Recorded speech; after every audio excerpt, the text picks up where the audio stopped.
Welcome student BSc part first paper first अमूर्त बीजगणित, जिसमें लास्ट टर्न पे आर्टिकल चल रहा था अपना क्रमचय परमुटेशन ग्रुप। परमुटेशन ग्रुप में लास्ट टर्न पे एक थ्योरम की थी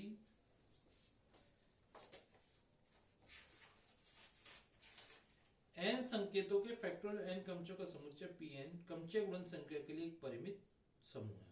उसी के आधार पे नेक्स्ट एक थ्योरम है n कोटि के सभी समक्रमचय। अब की बार पहले तो था फैक्टोरियल n, अब क्वेश्चन कह रहा है, थ्योरम कह रही है n कोटि के सभी समक्रमचयों का समुच्चय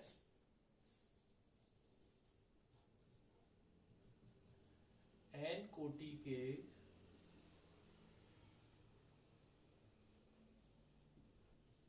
सभी समक्रमचय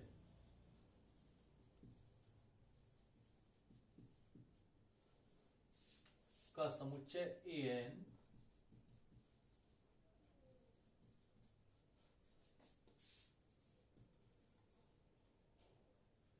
ग्रुप है। सबसे पहले ग्रुप सिद्ध करना है तथा इसका ग्रुपांक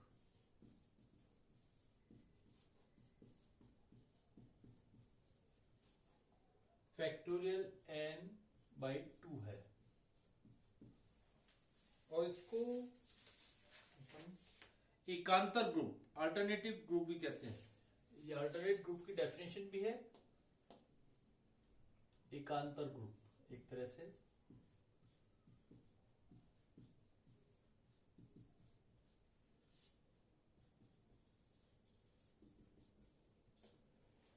सबको थ्योरम कह रही है n कोटि के सभी समक्रमचय, यानी जैसे एक तरह से मान ले 1 से 10 आपको कोई संख्या दे रखी है तो उसमें आप जानते हैं 5 इवन संख्या होती है, 5 ऑड संख्या होती है। इसी के आधार पर अपन एक तरह से थ्योरम मान लें कि n कोटि के सभी समक्रमचयों का समुच्चय an आपको करना है। ग्रुप है सबसे पहले, तो सबसे पहले लिखिए और लास्ट पे आपको कुछ एक पॉइंट्स भी लिखाए थे, इंपॉर्टेंट पॉइंट। दो समक्रमचयों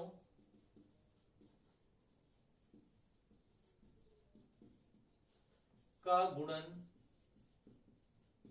भी समक्रमचय होता है।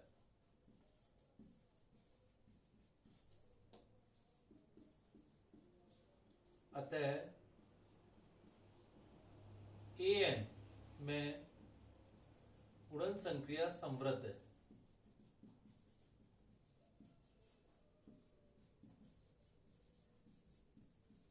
पिछले क्वेश्चन थे थ्योरम में आपने f और g मान के किया था, f और g एलिमेंट ऑफ Pn, फिर f और g आपने लिखा था। यहाँ दो समक्रमचयों का आपने सीधे कह दिया गुणनफल हमेशा समक्रमचय होता है, तो n में गुणन संख्या समवृद्ध है। अब नेक्स्ट हेडिंग आता है सबसे पहले साहचर्यता।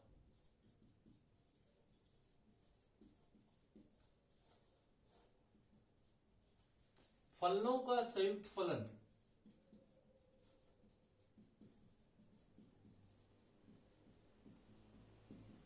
साथ के साथ गुणन भी लिखते हैं। फलनों का संयुक्त फलन हमेशा सहचारी होता है।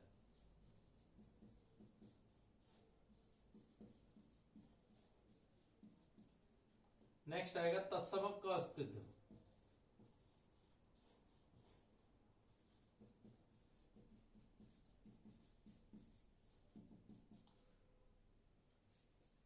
तत्सम क्रमचय, पिछले टर्न पे आपको 5 पॉइंट लिखाए थे, उसी में से आ रहा है तत्सम क्रमचय हमेशा समक्रमचय होता है।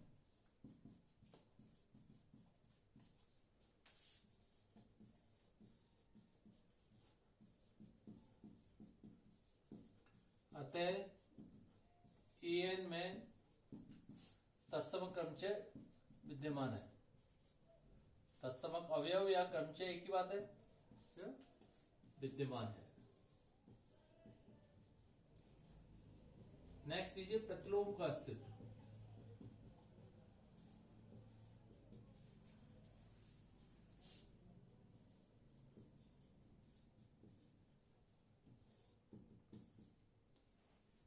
एक समक्रमचय का प्रतिलोम भी हमेशा एक समक्रमचय होता है। ये लिखना पड़ेगा आपको, समक्रमचय एक समक्रमचय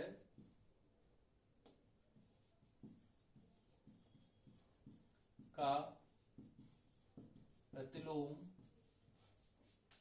भी समक्रमचय होता है। अतः an में प्रत्येक का प्रतिलोम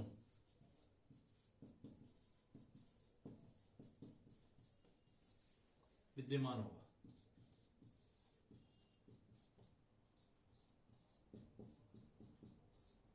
अतः an क्रमचय गुणन के लिए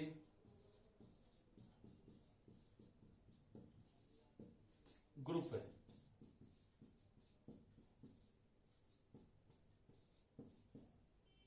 क्रमचय गुणन के लिए ग्रुप है। अब आपने ग्रुप तो प्रूव कर दिया, अभी आपको इसका ग्रुपांक निकालना है कि फैक्टोरियल n/2 होगा। नेक्स्ट हेडिंग लेते हैं, an का ग्रुपांक।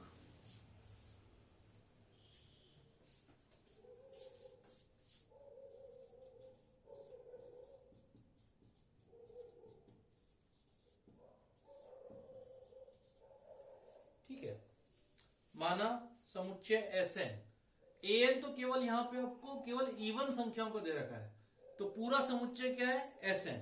माना Sn में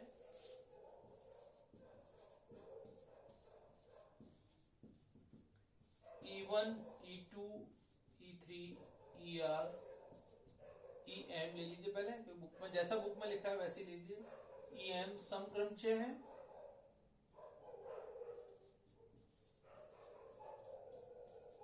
तथा O1 O2 O3 OR कैसे विषम मान लिए।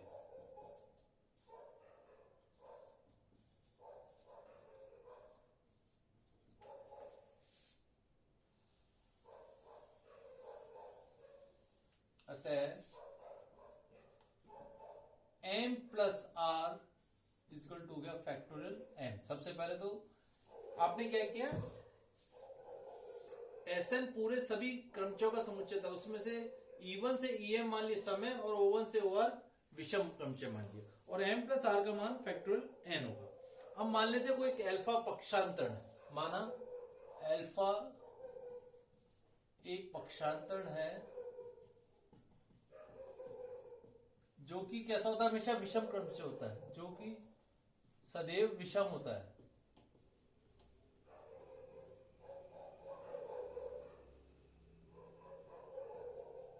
क्योंकि सदैव विषम क्रमचय है, अतः अल्फा को इससे गुणा करते हैं। अतः alpha E1 alpha E2 alpha E3 alpha EM कैसे होंगे, एक तो हो गया विषम इंटू सम, सदैव क्या होंगे विषम, सभी विषम होंगे, विषम क्रमचय। इसी प्रकार अल्फा O1 अल्फा विषम इंटू विषम क्या होगा, सम होगा। Alpha O2 alpha O3 alpha OR जैसे यह माना है आपने उसी के अनुसार अल्फा OR क्या होंगे, सभी सम है।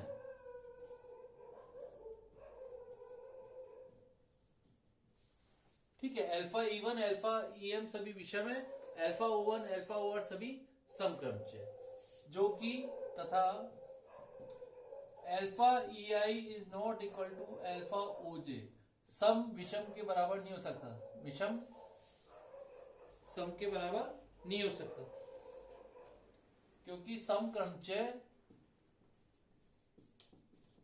विषम क्रमचय समान नहीं हो सकते।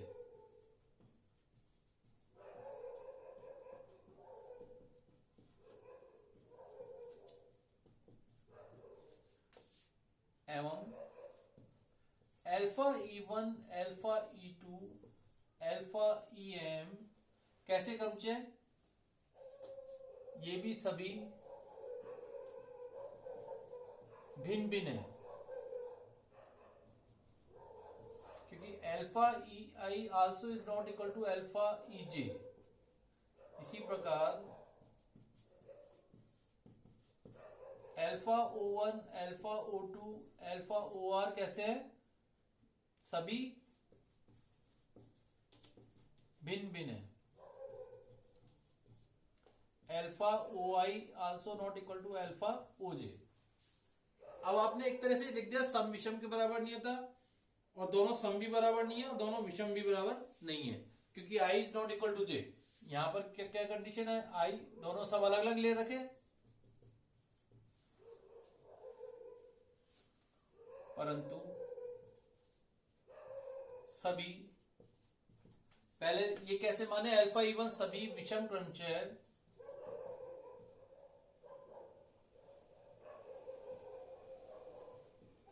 Alpha E1, alpha E2, alpha EM हैं, और अधिकतम विषम क्रमचयों की संख्या कितनी है आपके पास, R। अतः M is less than equal to R, second equation. हाँ जी, सभी विषम क्रमचय हैं, इसी प्रकार परंतु कुल क्रमचयों की संख्या आपने कितनी मानी, अधिकतम R थी। यहां पे लिखना चाहे तो लिख लें, क्योंकि सभी विषम क्रमचयों की संख्या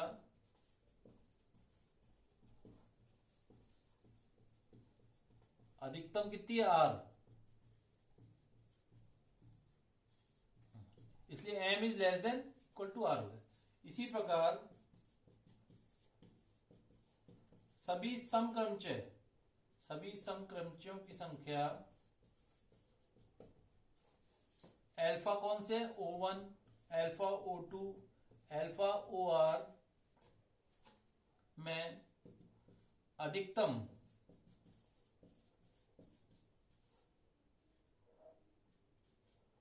समक्रमचय कितने हैं, M।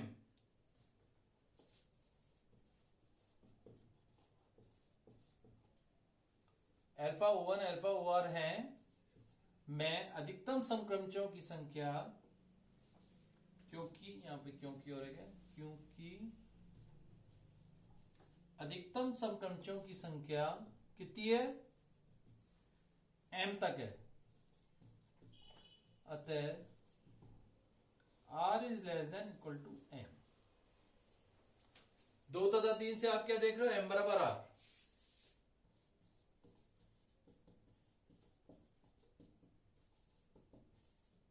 अतः 1 से M बराबर R रखा तो M बराबर आ गया फैक्टोरियल n/2। अतः an में सभी समक्रमचयों, अतः an में ग्रुपांक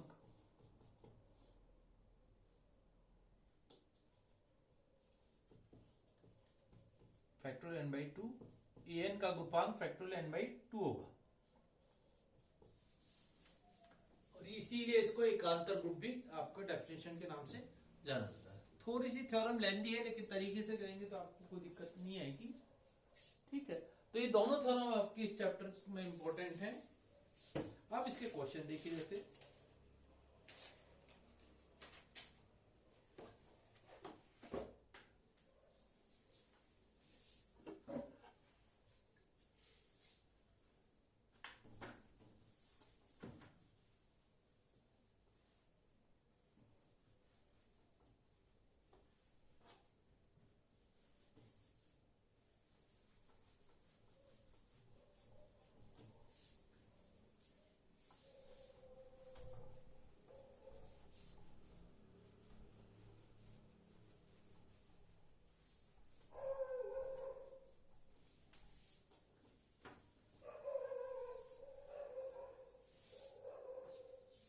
क्वेश्चन देखिए, रो बराबर दिया हुआ है आपको,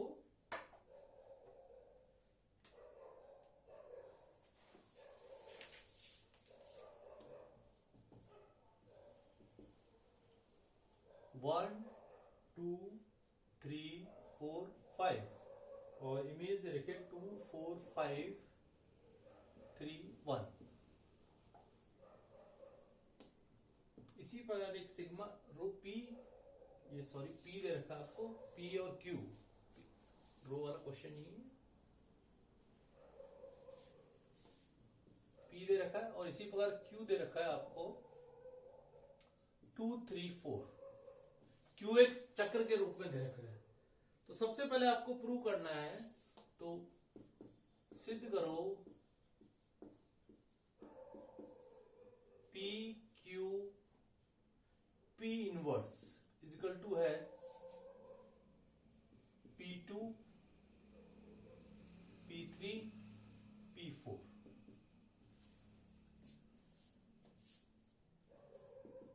अब क्वेश्चन में देखिए PQ P inverse P2 P3 P4, P2 का मतलब क्या है, आपको जो भी इमेज दे रखी है 2 की, P3 जैसे 2 की इमेज P2 कहां पर आ रहा है आप देखिए,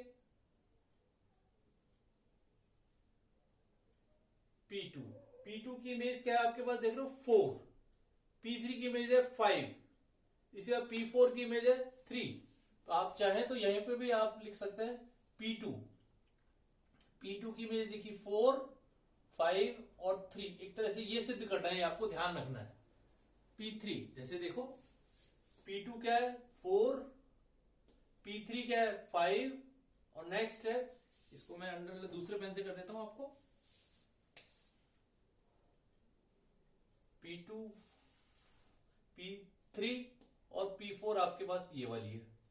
इस तरह से ये आपको मान निकाल दिया 4 5 3। तो क्वेश्चन को थोड़ा सा उसने आपको हार्ड बनाने के लिए इसको ये सिद्ध कर दिया, तो आपको कोई दिक्कत नहीं है। तो P2 का मतलब समझ गए, जो इसकी इमेज आ रही है, P3 की इमेज कितनी है 5, P4 की इमेज कितनी है 3, तो ये आपको सिद्ध करना है। तो सबसे पहले PQ का मान निकालिए। P और Q में अवयव देख लो पहले कितने हैं, 1 2 2 4 3 5 4 3 और 5 1। Q एक चक्र के रूप में दिख रखा है, तो आप इसको देख सकते हैं 2 की इमेज 3 की इमेज 4 की इमेज 2। अब इसमें दो अवयव नहीं है, तो क्या करें, इसको ऐसे लिख सकते हैं, किसी भी चक्र में आपको बताया है अगर कोई अवयव कम है और उसी सेट का है तो उसमें उसी की इमेज वही लिखनी पड़ेगी। अब पहले पी क्यू का मान निकालिए। सबसे पहले आप गुणा कर सकते हैं,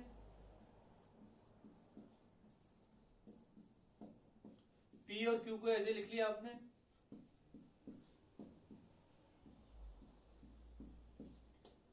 ठीक है। क्या करता है, सबसे पहले राइट में जो लास्ट में उसको पहले लिख लेते हैं,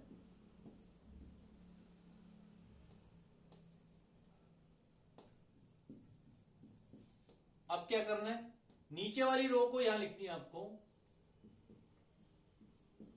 एक तरह से। 1 की इमेज कितनी है, यहां पर 2 ही है, 3 की इमेज है 5, इसको पहले लिख लिया, 4 की इमेज है 3।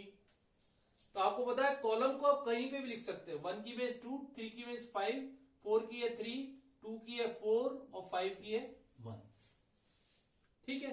अब एक तरह से क्या हुआ, इससे ये कट गया, काटते नहीं है, उसका गुणा का मान लिख लिया 1 2 3 4 5 2 5 3 4 1। ये किसका मान आ गया, पी क्यू का, ठीक है। पी क्यू का मान आ गया आपके पास 1 2 3 4 5 2 5 3 4 1। अब सबसे पहले पी इनवर्स निकालिए। नेक्स्ट पहले पी को लिखें, उससे पी इनवर्स का मतलब क्या है, नीचे की रो को ऊपर कर दीजिए 2 4 5 3 1 और इसको एडिटिव उतार दिया 1 2 3 4 5। अब क्या करें, इसको क्रम से लिखते हैं 1 5 2 1 3 4 4 2 और 5 3।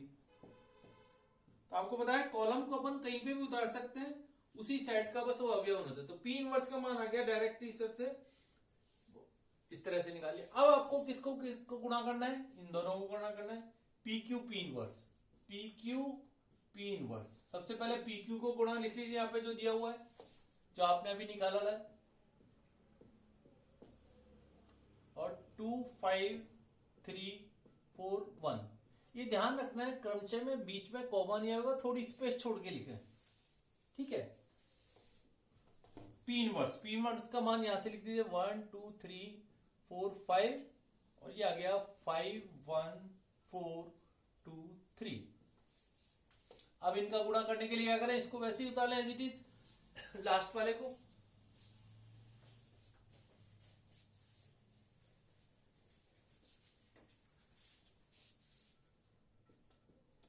One two three four five और ये आ गया 5 1 4 2 3। आपको गुणा करने का तरीका बताया, उसको उस आधार पे 5 1 4 2 3। 5 की इमेज 1, 1 की इमेज 2, इसको पहले एक तरह से 5 1 को यहां उतार दिया, 1 2 को यहां, 4 4 एज इट इज, 3 3 सॉरी 2 5 और 3 3। ठीक है, पी क्यू का मान ये आ गया था आपके पास और पी इनवर्स का मान एक तरह से। अब इन दोनों क्या हुआ, इससे ये कट गया तो देखिए ये आया 1 2 3 4 5 और ये आया 1 2 4 5 3। अब रिजल्ट इस रूप में लाना है तो 1 1 और 2 2 को हटा सकते हैं अपन, तो ये साइकिल बन गई 3 की इमेज 4 की इमेज है 5 और 5 की इमेज 3 है तो साइकिल क्लोज हो गई 3 4 5। और ये प्रूव हो गया इस चक्र के, इसको पहले हुए को लास्ट में लिख सकते हैं, आपको बताया चक्र में। और इसका मान आ गया 4 का मतलब क्या है, P2। 5 का मतलब क्या है, P3। 3 की इमेज है P3 की और 3 का मतलब क्या है, 3 का मतलब P4। तो ये प्रूव करना है आपको। तो इस तरह के क्वेश्चन में ये ध्यान रखना है आपको, जो ऊपर दी हुई इमेज को पहले से आप रिजल्ट के रूप में लिख लो, 4 5 3 लाना है, फिर उसका आप इजीली अपन क्वेश्चन को कन्वर्ट करके कर सकते हैं P2 P3 P4 में।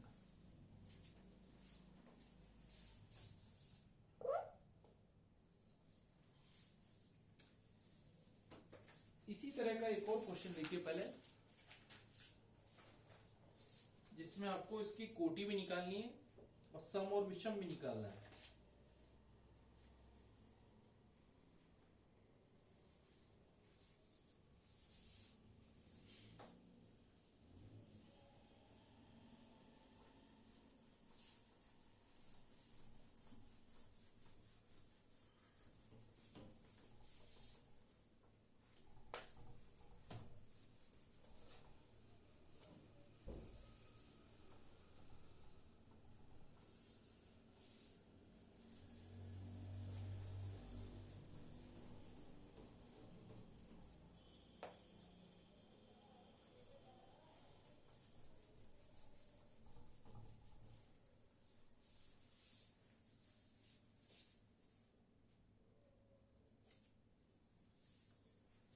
नेक्स्ट क्वेश्चन देखिए, रो बराबर दे रखा आपको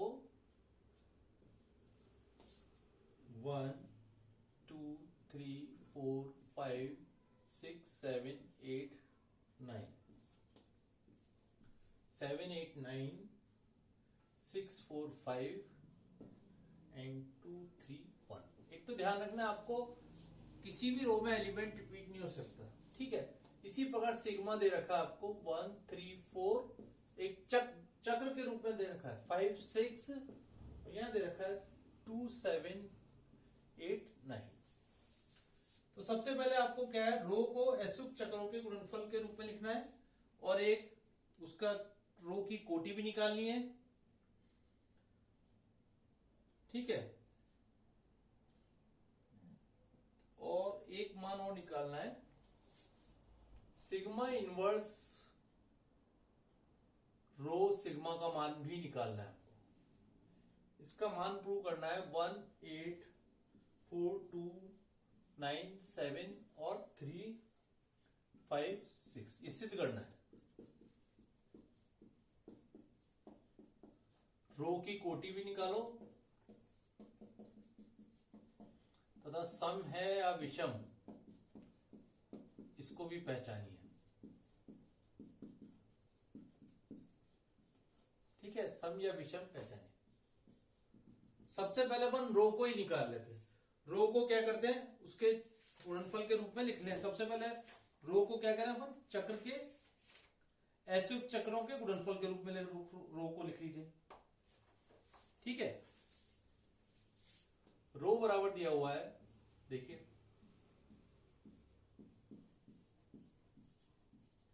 और यहां दिया हुआ 7 8 9 6 4 5 2 3 1।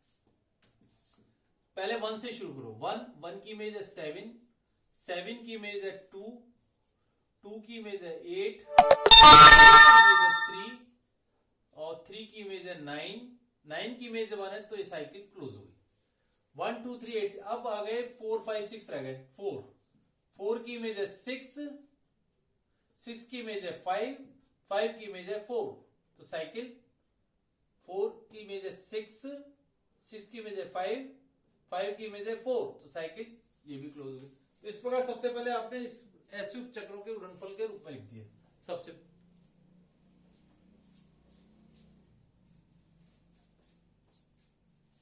एस युक्त चक्रों के गुणनफल के रूप में। फिर क्या करते हैं, इसको पक्षांतरणों के गुणनफल, यहां लिख ले एस युक्त चक्रों के गुणनफल।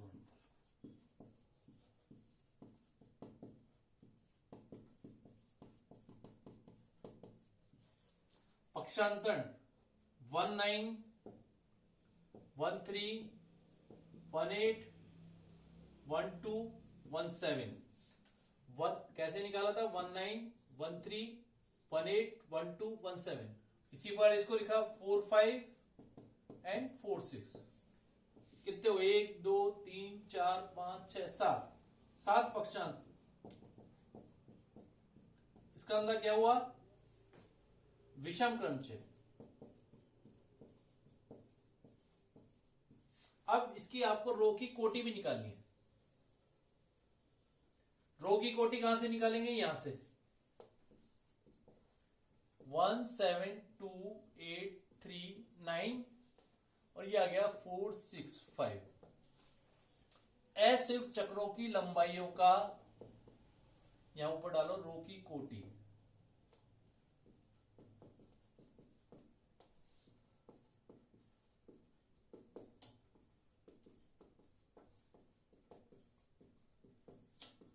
लघुत्तम समापवर्तक, यानी 6 और 3 का लघुत्तम समापवर्तक कितना आएगा? 6 ही आएगा। अतः रो की कोटि कितनी हुई? 6।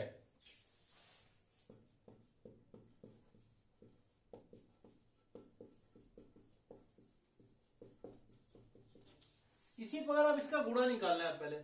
पहले रो सिग्मा का गुणा निकालिए, फिर सिग्मा इनवर्स, जैसे पिछला क्वेश्चन क्या था, रो सिग्मा का गुणा निकाल लो और एक सिग्मा इनवर्स को अलग निकाल लो, फिर इन दोनों का गुणा कर दीजिए। तो पिछले क्वेश्चन की तरह आप उसका मान निकाल सकते हैं। फिर चक्र के रूप में उसको ले आइएगा। तो इस क्वेश्चन को अपने आप कीजिए। Thank you.